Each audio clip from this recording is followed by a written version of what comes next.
What's up, everybody? So, look, this is what we're gonna do today. Um, I'm doing a TA on Bitcoin right now, in which I love doing this. Um, so at the end of the day, what I'm about to go over is a potential chance of a retest and where my particular friends are at with Bitcoin right now. So let's jump right into this. So I kind of help two guys with Bitcoin right now, and I always tell them like, look, before they even got in Bitcoin, I told them a cryptocurrency. I said, look, only put in what you are able to lose. Like if you can lose $5 grand, you won't fucking be crying and shit. By all means, put that in. But you know, it's extremely volatile, and you never know. It can go down 20-30%, and then you're fucked. You know, if you need the money. But this is what we got. So this correction here happened after it reached its all-time high. First, I mean, its previous all-time high, which was 41K. Now, we're gonna actually put uh,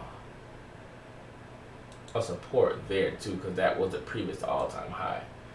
And I actually didn't do that before. Let me delete this here. All right. So if you pay attention here, if you know about the Elliott wave, if you don't, I'm not going to go over that because I don't really know how to teach you the Elliott wave. You probably should get that from somebody that has a little bit more knowledge than me. So if it goes down and retest, I'm sorry, if it goes down, all right.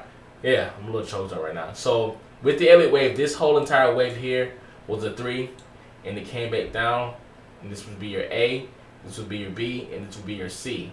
Now, the most important thing right now that I'm looking at is this right here. After it came down to 28K, 29K, in which, you know, I kind of figured that it would do that. It came up about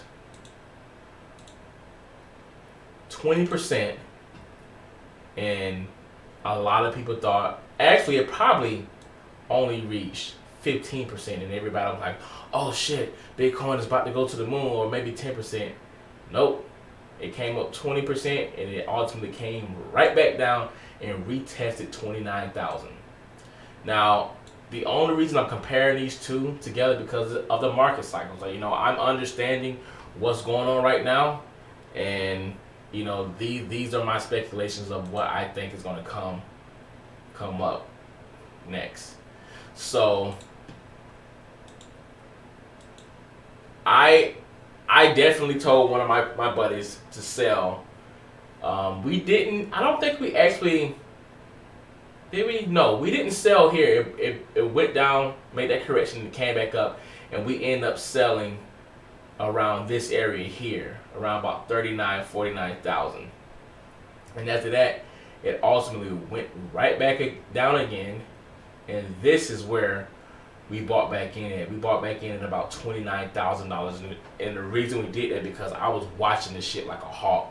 I would not go to sleep. I was in every second of the day, and then it went up, and it came back down, and retested 29K, and I don't think we sold again after that because this lasted for about 7 days, and I told him like, look, hey, all your position is probably going to go down and retest. I wasn't sure.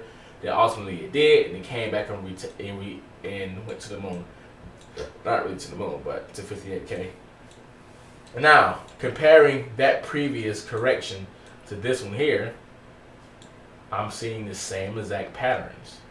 So this would be my A, this would be my B, this would be my C, and this, my friends, is ultimately where I think the correction would have been. And anywhere between, you know, 40 and 43K, because if you look, the previous all-time high was 41. So we definitely came close back to retesting that, in which if it breaks 43, it's going to go down and retest 41. So considering that we have touched 43, we went up and it's slowly working stuff back down, it may do this here and then ultimately come back down and retest 43K. You know, so the question for my buddies are, should they sell? They bought back in at 43K. I'm sorry, 46, and they're looking to see what do I think is going to happen. I'm like, well, look, it's possible that it will go down to 43 again, in which I'm like 80% sure it will. And the other side of it, it's possible that it's going to go up and retest 51. And if it breaks 51, I think we're going to be okay. If it doesn't, then it's going to come back and go back to 43. So, at the end of the day, I hate telling people what to do with Bitcoin because I do not trade Bitcoin. You know, I hold Bitcoin, I hold Bitcoin, I hold Bitcoin. That's it. Bitcoin is the mother, and I won't see that extreme percentage off of Bitcoin that I will altcoin. So that's why I don't trade Bitcoin. And working with my buddies, it makes me feel like I'm trading Bitcoin, in which I hate doing that. So I told them, I said, look, hey, you pay a fee, $40, $50, you know, and if it does go back to 8K, I'm sorry, 43K, buy back in. But if it doesn't go back to 43K, I wouldn't buy back in unless it breaks 51. And I'm talking about clearly break 51. So it has to get up to like 52, 53 before I fucking even consider buying back into Bitcoin. If I was trading Bitcoin, but I'm not, you know. So that's it, man. For the most part, don't fucking trade Bitcoin. Only if you want to make money off of it, just buy the dips at the end of the day. And if you can't afford to buy dips, focus on that major correction, which these are the majors. You know, those are the major tops, in which we would never know where the major top is. Focus on those there. Focus on, you know, the RSI and making sure, you know, just to see if Bitcoin is overbought at the moment. Focus on that there.